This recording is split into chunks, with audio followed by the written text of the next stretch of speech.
Hello, this is the I Don't Know What I'm Talking About podcast, and it's been a while since I've been on. I think I said I was gonna be on a Tuesday, and I ended up not being on. So I'm sorry for that. Um, I wanted to do a women's semifinal Roland Garros. I just finished watching them not that long ago. So that's main. That's probably gonna be the main thing talking about today. But I'm talking about the four topics are the women's semifinal, women's championship preview, um, and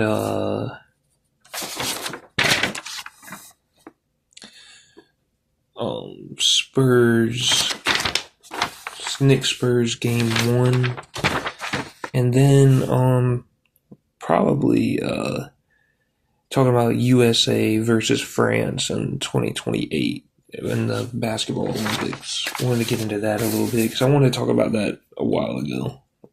Because I've missed a few podcasts that I could have done. So starting off with the women's semifinal, starting off with the first game, Kostyuk and Andreeva. I don't know if I'm saying the Ukrainian woman's name right, but I think this game was highly affected by the wind. You could tell the game was so much different once they put the roof on, late in the second set. And I think they only played like 3 to 4 set games like that. And, Kostyuk won like one of them and Andreeva won two of them. But even though, I think it might have been 2-2. But even if it was 1-2, 2-2, I think Kostyuk was especially playing a lot better with the roof on. It seemed like she moved around better and she was hitting the ball just more in bounds. She got more of a rhythm, and that's because of the wind. She just didn't do well with the wind, and I think that's her main pitfall this game. And Andreeva played amazing in the wind. I mean, her level raised when they closed the roof too, but her placement during the wind, she was hitting every line. She was her placement was just incredible. She was just hitting every ball where she wanted to. And Kostyuk had a bad game overall with the roof off. I think Andreeva had a little more power, but I think if the roof was on the whole game, I mean, I hate that because that's not an excuse because you got to play however through wind or anything. But I think Kostyuk honestly probably would have won this game, even though she got beat pretty badly, pretty handily. She's already beat Andreeva twice, and Andreeva hadn't won a set before today. And I think Kostyuk's just her getting in a rhythm and her moving around would have had problems for Andreeva. But Andreeva is still a really good player, and her placement was better than Kostyuk's with or without the roof on. So I could be wrong. And, I think Kostyuk, she had a problem because she was not hitting the ball in bounds well at all. And at the same time, she couldn't really just, like I heard, and obviously Sloane Stevens knows way more about tennis than I do, but she said hit a few down the middle or stuff like that. But when Kostyuk was doing that, Andreeva was, it gave Andreeva an opportunity to really place it where she wanted to. So it's like she couldn't hit in the middle, she couldn't get it on the lines right, and she just never figured out how to hit balls that were close to out of bounds or close to the net where Andreeva couldn't get them while doing it in bounds and not making unforced errors. She made a bunch of unforced errors. I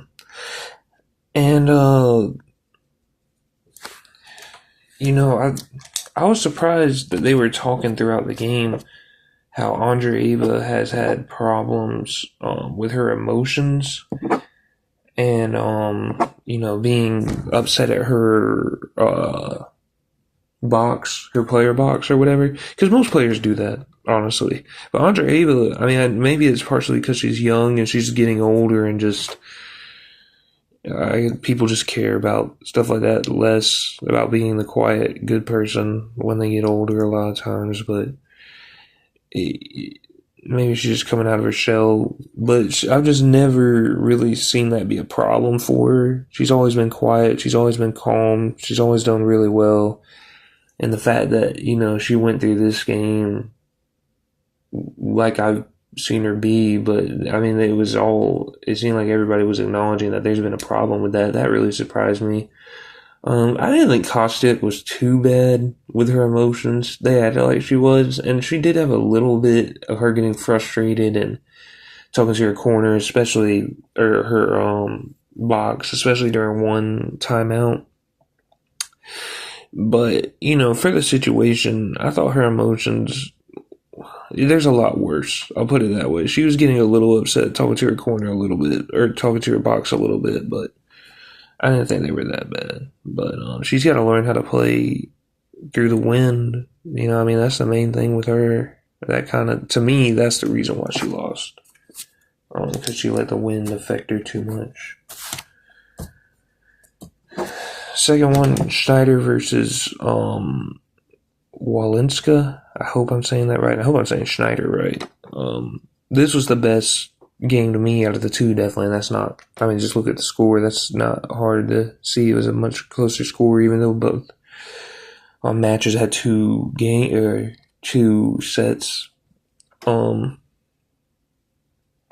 Walinska was, way better than a 114th ranked player. And I know they say after this, she's at least going to go up to 21. And if she wins again, she's going to go up to 14. Her placement was amazing. Hitting it for front, back, at the net or at the very back. A lot of those back shots. And Schneider was doing it too, but especially Walinska. They weren't hard hits. They kind of floated, and sometimes you're like, man, these shots are going to get rocked on the way back. They're going to get slammed, but they would get so close to the end line that it would press up on the opponent that, Schneider or Walinska wasn't able to slam these balls that were like floaters that were hitting towards, the back line.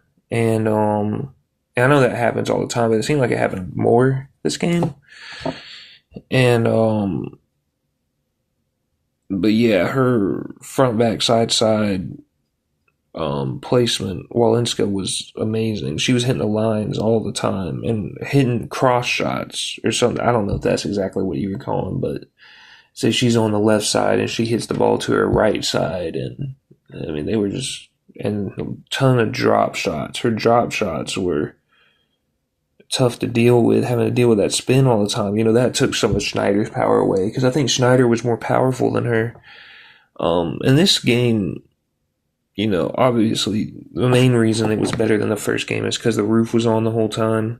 But I would say, and maybe it's just in the moment, maybe it's just seeing with them with the roof on. I've never seen either of these players play, I don't think. If I've seen Kostiuk play, I don't remember. I've definitely seen Andre Eva play before.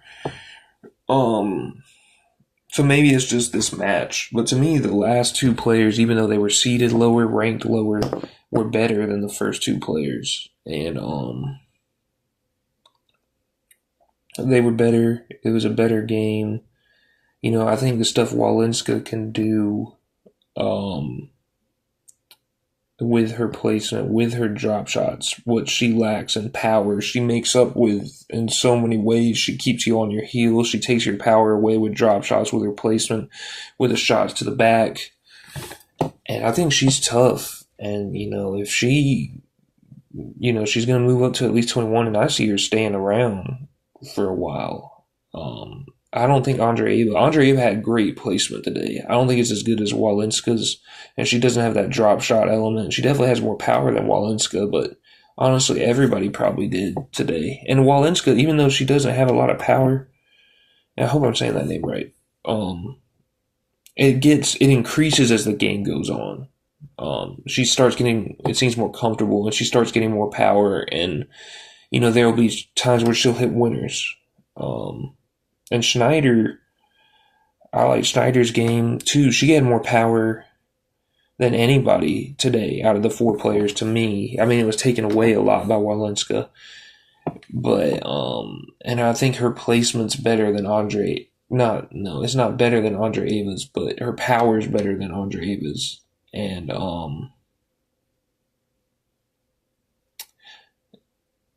I think that makes her a little bit better of a shot maker because her power can have the ball get by people before they get to it more than Andre Ava can. Um, so I'd take her over Andre Ava. I think she moves around the court probably a little better too, and I think she could have a great career ahead. I don't know how old either of them are. Um,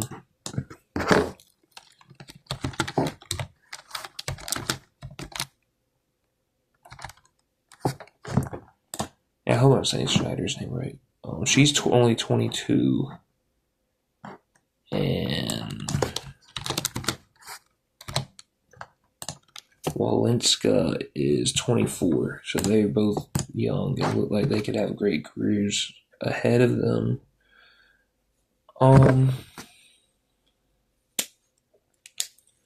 Let's see.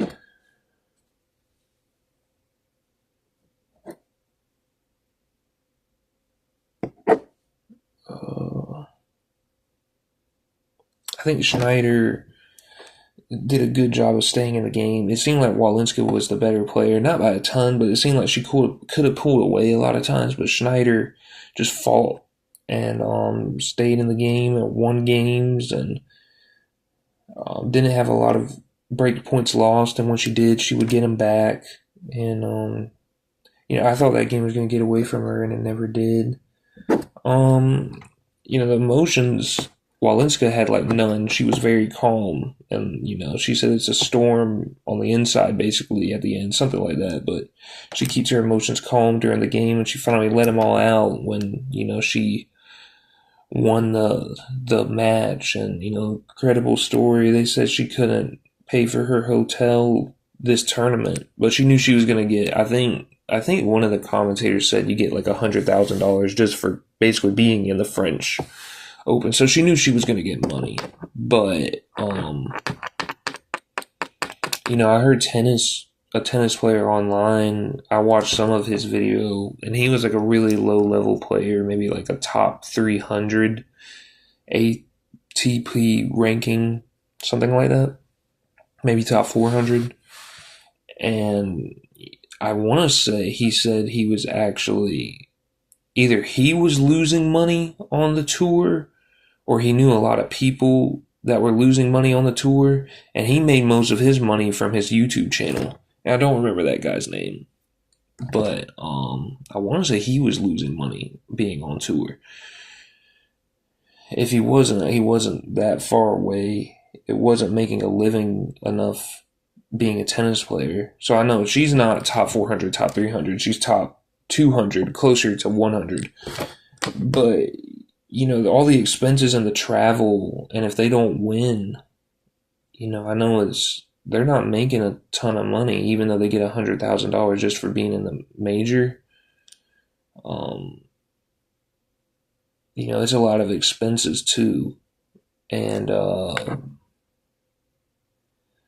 it's probably a hard thing to be ranked seated that low and to keep trying, because you want to be smart financially. You want to be able to live a comfortable life, and but she kept trying, and against the odds, she's made it to the French Open final, and she's an amazing player. And I know that's got to be tough to deal with. She was a qualifier, made it through, and then at the end, just let out all her emotions of making it this far. And Schneider, I didn't think her emotions were that bad. She was getting frustrated towards the beginning. I heard a commentator say that her emotions got worse as the game went on. I thought they actually got better. I thought she actually got tired, or not tired, calmer. And maybe that was because of she had a back injury, and maybe it just mellowed her out. She didn't feel like, being as angry. She had enough to deal with. But, I thought her emotions got better throughout the game, but I mean, when you say comparatively, or when you talk comparatively to tennis players, I mean, a lot of tennis players are very bad emotionally through all the games. And I thought overall today, it wasn't that bad. Wasn't that bad. Especially from Andreeva and Walinska, but they were the ones that were winning. So, I thought the first set tiebreaker was really important. Schneider was she was winning early, I think 3-1, then 4-2. And then Walinska came back and won 7-4, won 5 straight points. That was a huge point. And I think Walinska did a really good job of just keeping calm. You could see her nodding her head when she was down 3-1 or 4-2 or whatever. Just not getting too down, not getting too angry, not acting like this is insurmountable. But, still believing she could win and still doing the right things. And that's way tougher to do in the moment when, you're that tired and you're that sore and you're that, she said she felt bad after the game. Just like body-wise and just tired-wise. And she just did a good job of keeping calm during times of adversity. And I want to say in the second set she was down 2-1. She was down a lot of that set. And I think she was down 4-3. Came back, won 3 in a row, 3 games in a row. And she's a good player. Her emotions help her. All the stuff she can do. She doesn't have power, but she can do just about everything else. Covers the court super well. And I don't even think it's all speed. Like, I think Kostyuk, a lot of her court coverage is speed. A lot of Walinska's is just kind of gauging where the tennis player is going to hit it right before they hit it, and she's there. Not that she's not fast too, but not as fast as Kostyuk. And she's just a smart, really good player. And I wish more players would kind of, even if they do have power, utilize that drop shot more, honestly. And she seems like she does it more than anyone on the women's tour. That I didn't know of.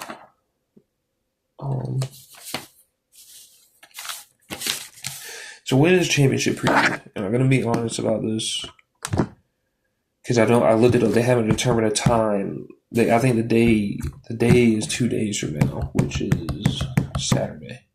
But I don't think they've determined a time for the match yet. And I think the weather is gonna determine the winner. I think Andreeva just plays so good in wind. And I think a lot of players play well in wind, but her placement was just incredible. Roof's open, windy day, I think Andreeva wins. Roof's closed, or it's not a windy day, I think Walinska wins. Because I think Walinska is the better player. She can just do more with her drop shots, with her placement, with her court coverage. Andreeva's got more power, but Walinska neutralizes your power a lot through drop shots and hitting shots to the back and having you move all around where you really can't worry about hitting a winner so much. You just got to get it over. I think Walinska is the better player. I think with how little wind affected Andreeva, I think Andreeva would win in a windy game. So that's pretty much sums it up in a nutshell. I really don't have much more to say about that. I'll probably be looking at the weather report before Saturday to see who I think is going to win. Because I think that'll determine it. And I wanted to talk about some basketball since I haven't been doing as many podcasts lately. Because I thought about doing this Thunder Spurs Game 7. I watched Game 7. I didn't do a podcast. I watched Games 1, 2, 3, and 7 of that series. Starts off, Wemby walks in with the flopping fish shirt. And Wemby's pretty blunt. he's a pretty blunt guy. Says what's on his mind. Says he wants to be MVP. Um, you know, says time is now, now, now.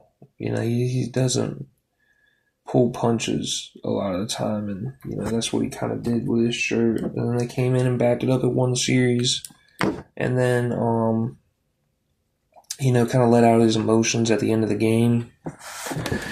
Was in tears, which I know that's, I can't imagine reaching that pinnacle of making the NBA Finals, especially, when no one before this year thought they would, really, to me.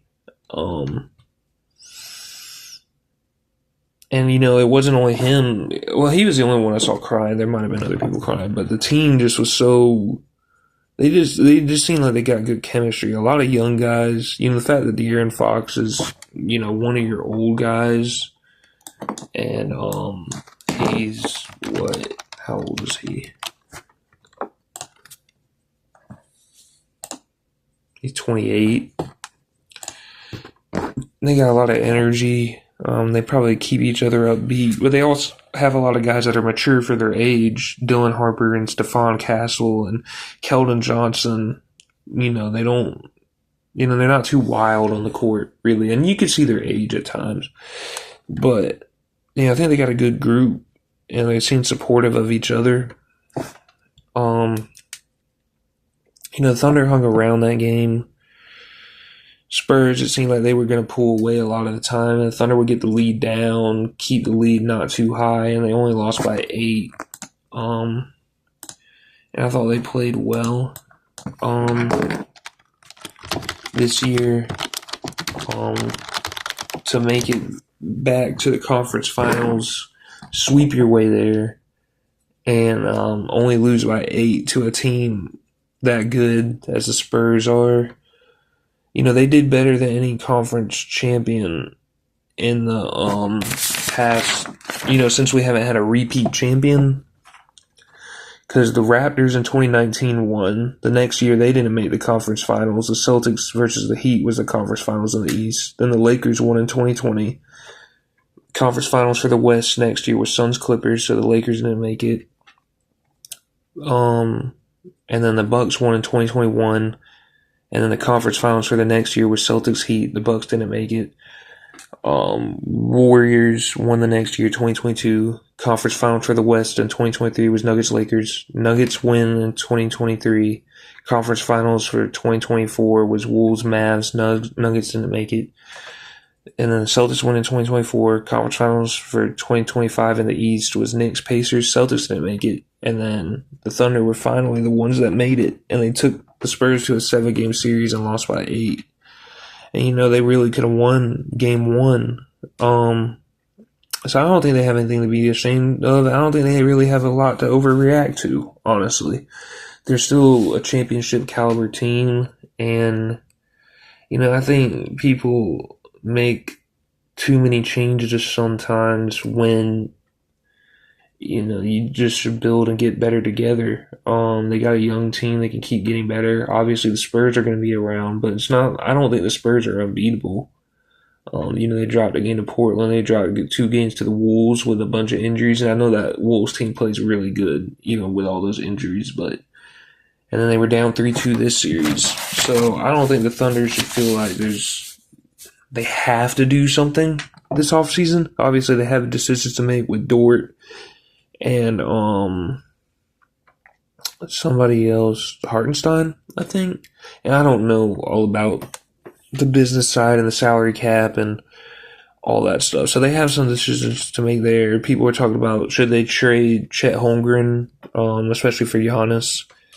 But I don't think they should panic. They're still a really good team. There were times during that series where they rose to the occasion when I thought the Spurs were the better team from the outset, and they raised their level of play. They got a bunch of tough players.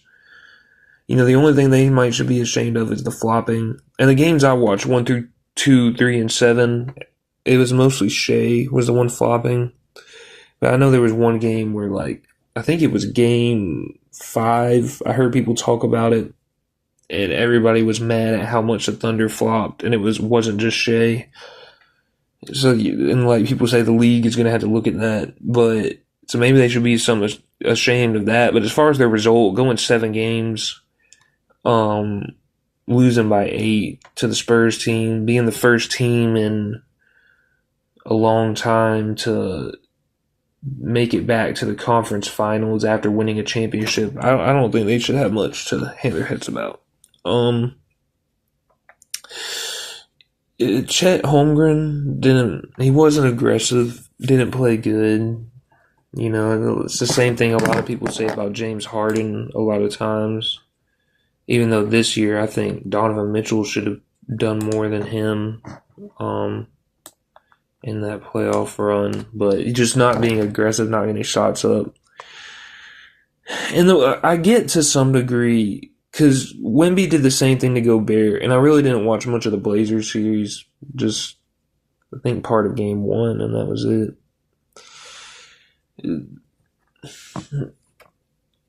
Chet did look a little scared, honestly. He did look a little hesitant on his jumpers and his movements. But even when Chet was moving normally, when he was dribbling normally, when he was aggressive, when he gets to the same spots that he gets on normal people, and he's down there in the paint area and there's someone 7'5", he can't get the shot up. And that's kind of what Rudy Gobert was doing. You know, not that Rudy Gobert has much of an offensive game, but when he does, you know, seal, turn around, want to get his hook up, and there's a 7'5" person there who's athletic and can jump, it's like he can't get the shot off. And then Wemby will go out there and contest you from the outside with Holmgren too.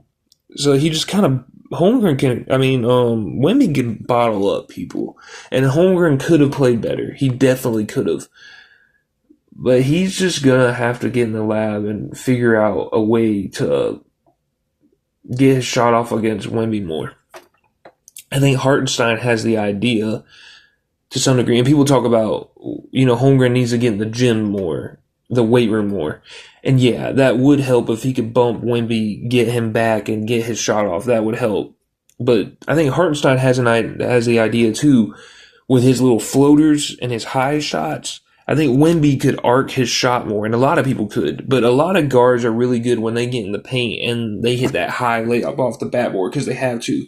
I think Holmgren could work on those little floaters that Hartenstein does, because he's a way better shooter than Hartenstein. I think he could get it down to where he could have his little floaters, and that would be a way that he could contribute to the offense. Another way is just take the open threes. Holmgren is a really, really, really good shooter. One of the best big man shooters in the league. He's a better big man shooter than the big man Jalen Williams on the Thunder. But one thing Jalen Williams will do is when you swing it to him, he'll shoot. And Holmgren should be shooting. That's the one part, you know, that where I think Wemby kind of got to it. When he's not taking threes that he takes all the time, and he's open or got enough space, that's where it was like, okay, I get when you're driving in and Wemby's got his arms up and you can't get the shot off, but why are you not taking open threes? That was the part where he's gotta be himself and just take the threes. I also think his struggles were a little over dramatized or made too big a deal of. Because if you actually look, he averages 17 points a game. In this series, he had 4, 10, 16, 10, 14, 13, 8. He's not like this 25 or 30 point scorer, and I don't know, that adds up to 10.7 points. So there is a drop off, or the averages too. But 16 is almost his average, 14 is almost his average, 13 is almost his average. And I realize to hit your average, you have to go above it. But when you're playing someone that's that tough of a defender for you, not saying he didn't play well, not saying he wasn't scared, not saying he wasn't hesitant, not aggressive enough. Yeah, all that. But I just feel like we're going so overboard, acting like Holmgren's supposed to be this dominant scorer when that's really not what he is. Um, he's a third guy, and he had to play the second guy, and he should have been more aggressive. He should have done better. But I think we're overrating how much he scores. Um, I think that's part of why he's being looked at so bad. And I don't think you have to move him. Me personally, I would like a more physical big, but that's kind of old school. But as far as him doing anything to be automatically traded, I don't think he's done anything like that. And I want to talk about Shea. Shea played really good.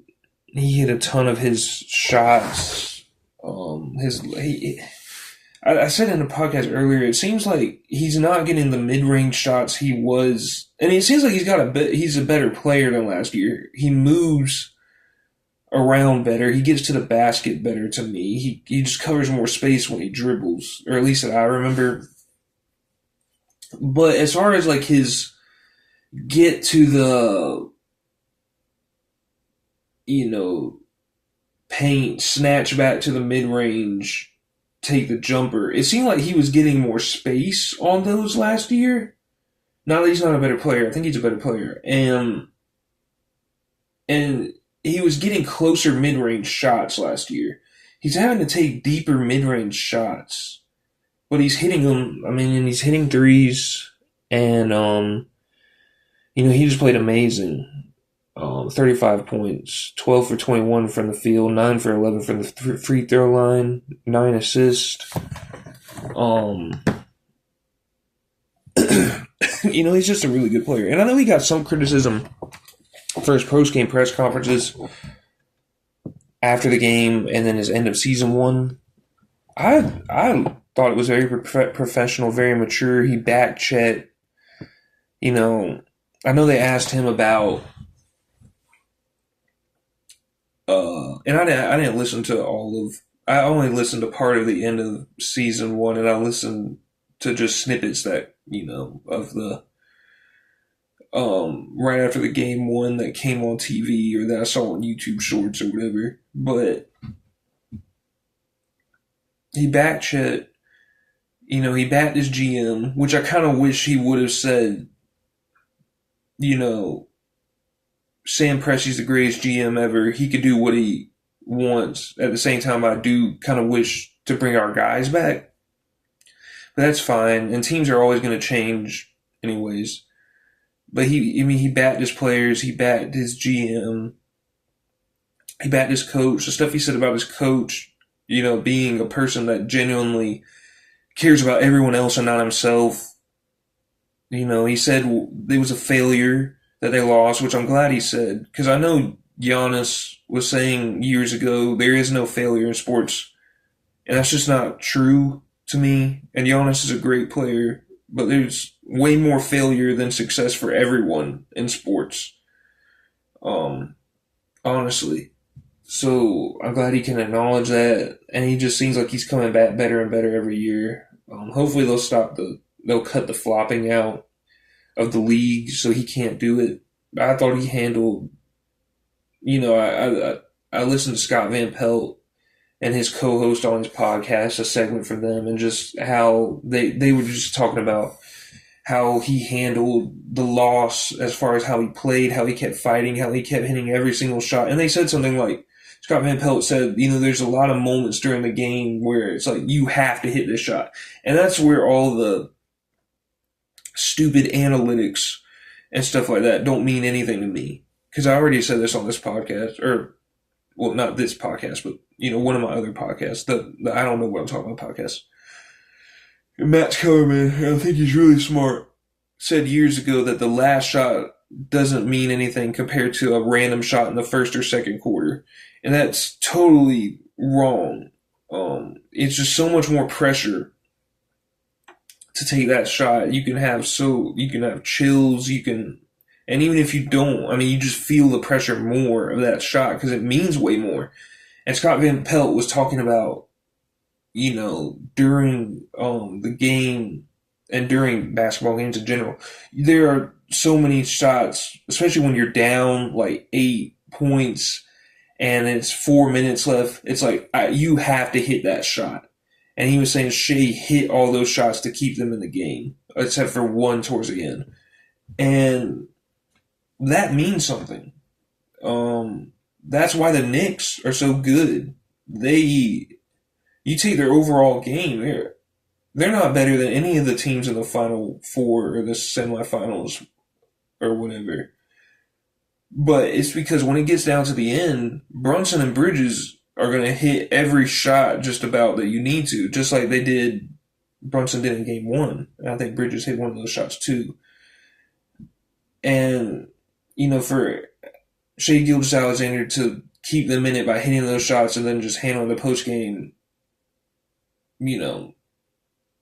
like a professional, like a man, like Scott Van Pelt said. It it was great to see. So yeah, I thought he ended up, it was a good look for him the end of the series, even though they lost. And overall, I think it's not a bad look for the Thunder. For them to be the first team that makes the conference finals the year after they win the championship in years, especially with all the second apron stuff going on and how teams don't want to go into that second apron. I thought it was impressive, even though they got to basically keep their players this year anyways, and added Jared McCain, who really helped. So Knicks versus Spurs.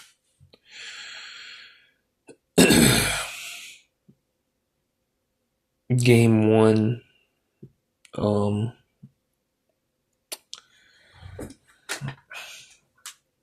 With the Knicks, I thought OG Anunoby played well. I thought he got to the basket, hit some free throws at the end. I think the Karl Anthony Towns dynamic is really interesting because for the past two series, Wemby has bottled up Gobert.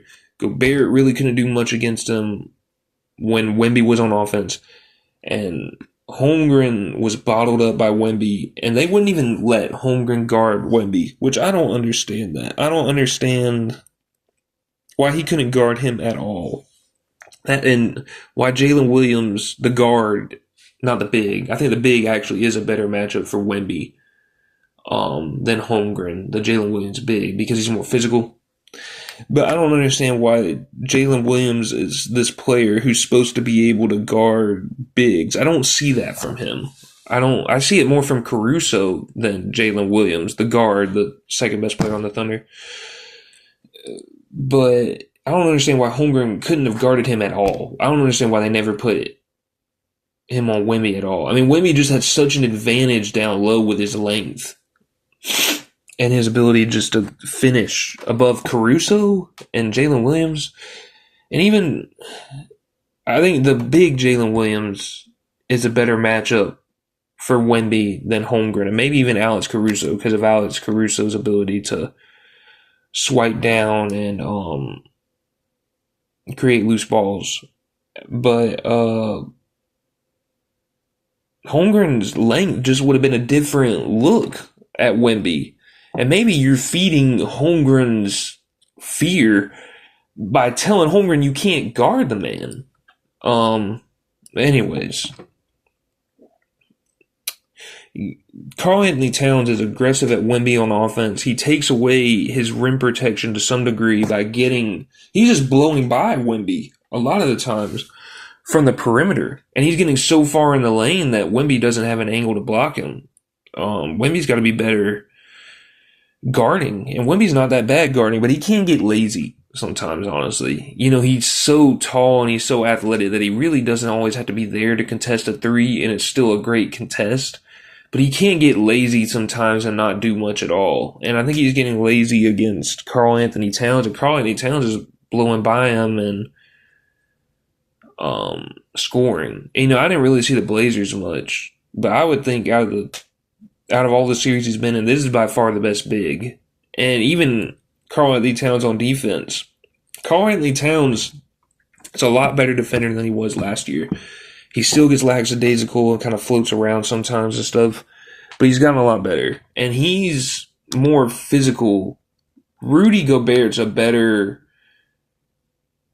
rim protector, and Jalen Williams might be more physical than Karl-Anthony Towns, but like Karl-Anthony Towns has enough of both the physicality and the rim protection. I think he jumps a little higher, gets his hand a little higher than Jalen Williams.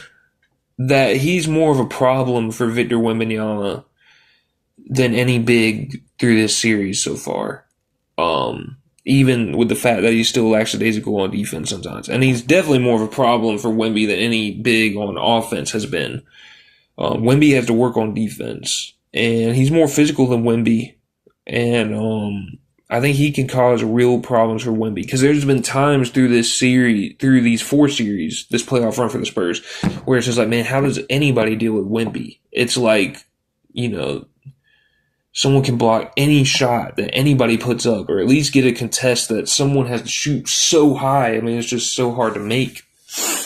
But Karl-Anthony Towns made him look more normal. And I think that's something to look at through this series. Brunson played great, had injuries, and Karl-Anthony Towns had injuries. That was a terrible fall Karl-Anthony Towns took when he hit his head. And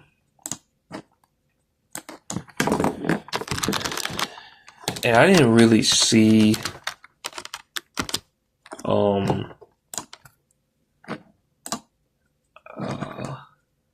I didn't see Brunson's injury. I wasn't watching as closely as I should have, which is one of the reasons I didn't really do a podcast, but I want to talk about it today. But I didn't see Brunson's injury, but he fought through it. He was complaining too much to the refs about stuff, even after the game when they won, a game at the Spurs Game 1, which is a huge win. But him and Bridges are the reason they won, the reason they win so many games, and especially Brunson. And I'm kind of surprised at this playoff run.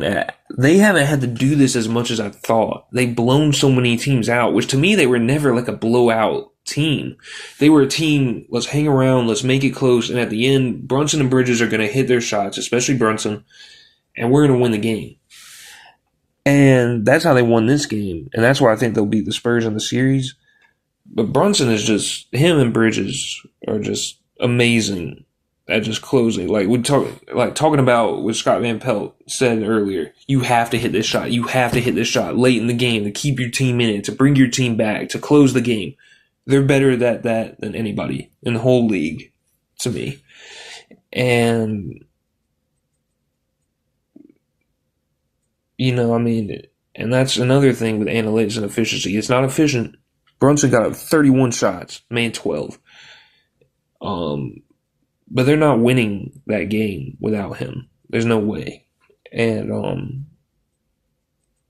I love how tough they are at the end of games. It's great. I thought Shamet played really well. He's a really good defender. When he comes in, and when McBride comes in, and Clarkson, honestly, or at least, I'd say Clarkson too. They increase the defensive intensity. And that's what you're supposed to do as a person that comes off the bench, because you don't play as many minutes. Now, Shamet played 33 minutes last game, but normally. And I know he's been getting a lot of minutes in the playoffs, but that's just what you're supposed to do as a bench player. And, at 13 points, he's a threat from the outside, 3 of 6 from 3. Really good player. I thought Alvarado played well, played a little better on the defensive end to me than normal. I still think he could get more ball pressure. He gets good penetration. He's a good player. Hart, he was very active at the beginning of the game. with attacking the basket, and I think Wemby kind of bothered his shot some, and he might not have attacked quite as much, but he still came out of the game with 15 rebounds, 6 assists, 4 steals, plays really hard, had a plus 22 plus minus, highest on the team. Really good player, really, really good player, and I think he figured out, because he's not a creative finisher, so he's going to have to figure out how to get shots up against Wemby. But even if he can't, he'll make the right pass out of it. So,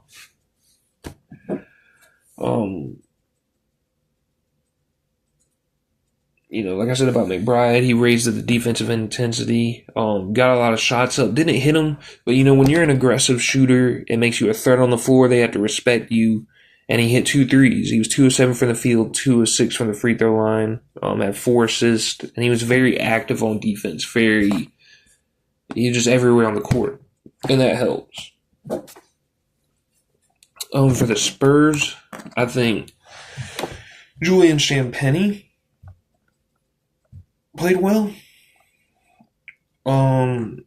He was 5 of 10 from the 3-point line. I think he gets good penetration to the rim when he tries to dribble and he goes down there. And he's doing it more and more to me, or I'm noticing it more and more. Had 10 rebounds, which I didn't even know that. But he is like their power forward, basically.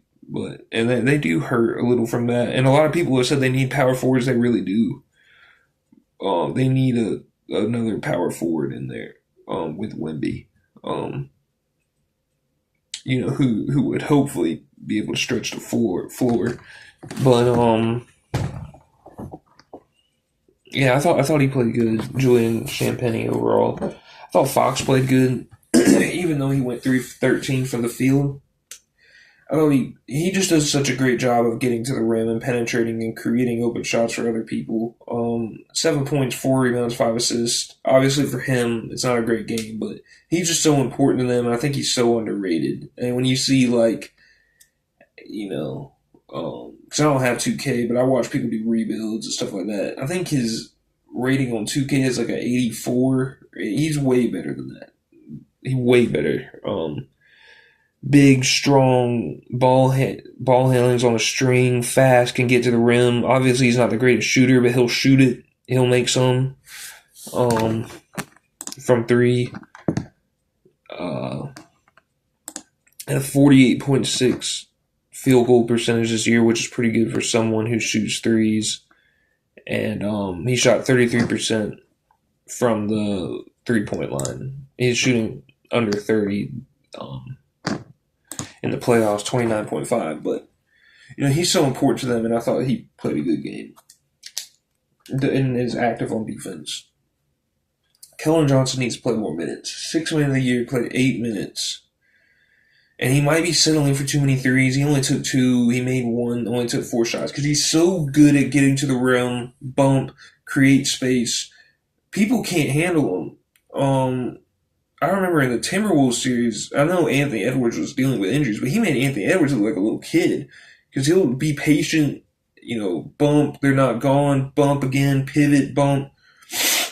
Put up his little hook shots. Or, finish strong. He needs more minutes. He's too much of an offensive threat. A great defensive player. Seems like a good teammate, good guy. I know you cut your rotation when you're in the playoffs. It doesn't need to be cut that much to me. He got less minutes than Luke Cornett and Harrison Barnes, which I'm glad they're playing Harrison Barnes more than Carter Bryant. I think that's smart. But Keldon Johnson needs to be more part of the offense. I know he's not shooting the 3, but as well, and he's taking a lot of threes. But to me, it's like Brunson. Brunson shot 12 of 31. That's not good. They're getting up good shots when he's taking shots. You want your team to get good shots, especially in the playoffs. It's more physical. The game slows down. There's less scoring. You want people that can create good shots. That's you want that. To me, that's the biggest thing of an offense. Whether you get all the screening, you get all the movement, you find ways to get good players good shots, because all you can really control is to get good players good shots. And now if your players are missing shots, you got to go in and tell your team, yeah, we just got to hit shots. Or sometimes you can be like, We just got to keep shooting, control what we can control, and they're going to go down. But there is a point where it's like, man, you can control this. You got to hit shots. But the main point of your offense is to get good shots, and they get better shots when Keldon Johnson is in the game. He's too good of a player not to only be playing 8 minutes. That makes no sense, honestly. And that's been a problem that's been going on for a while. So, I want to talk about Olympics in 2028 because I've just been thinking with how much of an impact Wembanyama makes on the game. They could win the Olympics in 2028 because he's the reason why the Spurs are so good. Now he needs some of these other guards, Castle, Johnson, Fox, Harper, to be this good. But at the same time, the main reason they're good is because he puts a lid on the basket on the other end. His finishing ability is so high and so impossible to block, and his little turnarounds and hook shots and his offensive ability. He's the reason they're this good. But then I went and looked at the players that could be there. And, Batum's not going to be there in 2028, I wouldn't think. Maybe he is. He's played for a long time. And Fournier, I wouldn't think would be there. And Nando DeColo, probably not. And maybe I got their ages wrong. But out of players that could be there, you got Yabusele. He's probably going to be there in 2 years. Ntilikina's going to come back. Koulibaly is a young and up-and-coming player on Washington. Haven't really seen him play a lot, but I know a lot of people like him. I think Reece Shea is underrated. I know he didn't get as much playing time or was taken out of the rotation, if I'm not wrong, this year by playoff time. I think he was taken out of rotation. But I was not high on him in the draft. I think he's got a lot better with his handle and his ability to create his own shot as like a wing player, not someone who's coming down, taking the ball. All right, let's run a high, pick and roll, and I'll create the whole offense. But as a wing player, you swing it to him. He's got it. And he's attacking the closeout. He's gotten a lot better at making crossovers and attacking closeouts and getting down and getting good little runners, floaters, and hitting shots. He can shoot the three.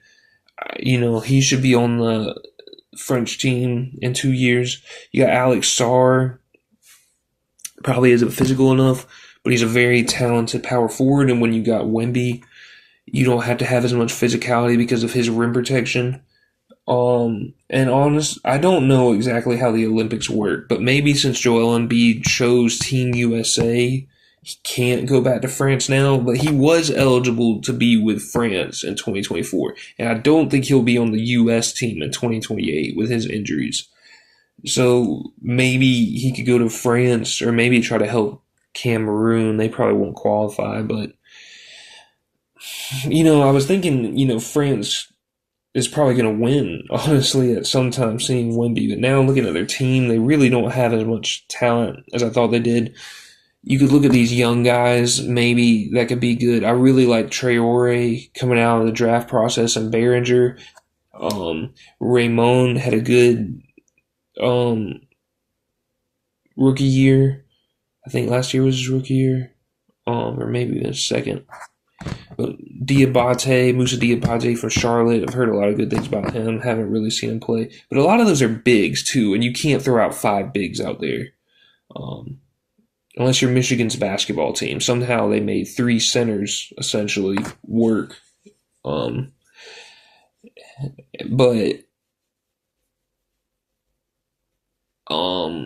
the college team. But, even to me, I didn't really watch the France USA game. I watched part of Serbia, and to me, the way Serbia ran their offense was so. Sorry, my phone died in the middle of the recording, but which is what I'm recording on. But like I was saying, Serbia ran their offense better, and when I watch a lot of these EuroLeague teams, they run their offense a lot better than how the NBA runs their offense, and their defense. Their defense gets more is more intense. You got a lot of stars on the USA team, which they kind of hold themselves back in the NBA because they have to do so much offensively, and then they do show up more defensively on Team USA, but still they're not. That's not usually what they do. So, I think the European teams could have an advantage as far as offensive and defensive systems. And maybe you got enough talent. I mean, Sarr is a talented player. Risache, Gobert, Yabusele, and then you got Wemby. That France is going to have a legitimate chance. And I don't know if I would favor them. I think you got to see how their young players develop and what America is going to bring in 2 years. But yeah, I think France has a real chance. And I think with Team USA right now, today, in my opinion, could change on this. But to me, the reason the Knicks have a leg up on this Wemby team, the Spurs team, is because of how Brunson and Bridges close and how they hit their mid-range shots and their three-point shots, but especially those mid-range shots that they get space on and they're going to knock down in clutch moments. Not because they're, to me, because you take about 12 players to the Olympics, they're probably not the best 12 players, part of the best 12 players that the U.S. could take, but because of how the leg up they give in the clutch, to me, they need to be there. I know people would especially be shot at the Bridges one. I think a lot of people would say Jalen Brunson is a top 12 American player. And maybe he is just because of how good he is at the end. But to me, Bridges hits a bunch of shots in the clutch too. He gets penetration to the paint, gets enough space and gets off his shot, which he shoots over his head and he's leaning and it's hard to block. And I think with the kind of leg up those two players are giving for the Knicks right now, they need to be on that Team USA team in 2028. And that's how I feel right now. I could change that opinion, but that's about all I have to say about the Olympic team. So one other thing I wanted to say from podcasts I didn't make. Jared McCain is a really, really good player. And he's kind of similar to Brunson in that he doesn't get as much separation or penetration to the paint as other people that are better than him, but he is so unafraid, willing to take every shot, comfortable, that he's going to get enough space and he's going to shoot it, and they're both great shooters, and they're going to knock their shots down. And I just could see Jared McCain having a career arc like Brunson. Not saying he'll become this clutch player like Brunson is and be so impactful on winning and maybe even winning championships, but he could get in a situation where he gets his own team eventually and he starts being the lead scorer and running an offense. Because he's not going to turn down open shots. You have to hold him back, not push him forward. And he's a great shooter. He's a knockdown shooter.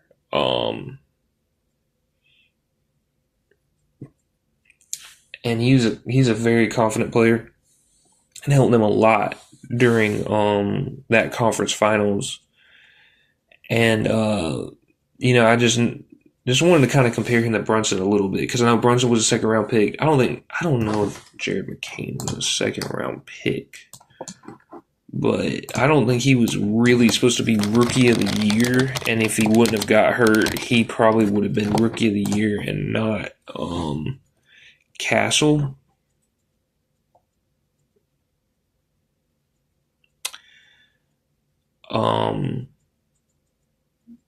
But I don't remember what I was looking up.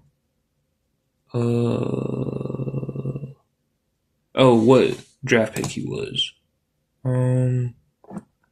16th. So, he wasn't made out to be a star. It was a draft where there were a lot of role players. Everybody was pretty much supposed to be a role player. There wasn't really supposed to be a star come out of that draft, is what everybody thought going into it. But he's out of that draft, he could possibly have the most star potential. I don't know. I'd have to look at that draft and see who all got drafted. I'm really not seeing someone who does that. Maybe Zach Edey, because he's so dominant down low. I might not actually even say star, but at least looked at as a star from a lot of people. And definitely maybe has the most potential to be a leading scorer on one of the best teams in the world. You might could say Terrence Shannon if he kind of figures things out some. But yeah, I was very impressed. And he's not the best player, but he's confident, going to get enough space to get his shot off, and he's a great shooter. So yeah, that's my podcast. I don't know what I'm talking about podcast, and been wanting to do some podcasts for a while. Been busy, been tired, haven't gotten around to it, but I'm trying to be more consistent. Sorry, my phone died in the middle of this one. And thank you for anybody that's listening. Plan on doing a podcast tomorrow. I know I said that before, I haven't come through, but I plan on doing a podcast tomorrow. Men's semifinals. And plan on doing a podcast Saturday and Sunday for the championships. And, we'll see about next week. I'm trying to do podcasts Monday, Tuesday, Thursday, and Friday. And, sometimes, like, for the French Open, I'm doing them this weekend. But thank you for anybody that's listening. Thank you for the people who actually are viewing it. I'm getting some more views, and I appreciate that. And have a good one.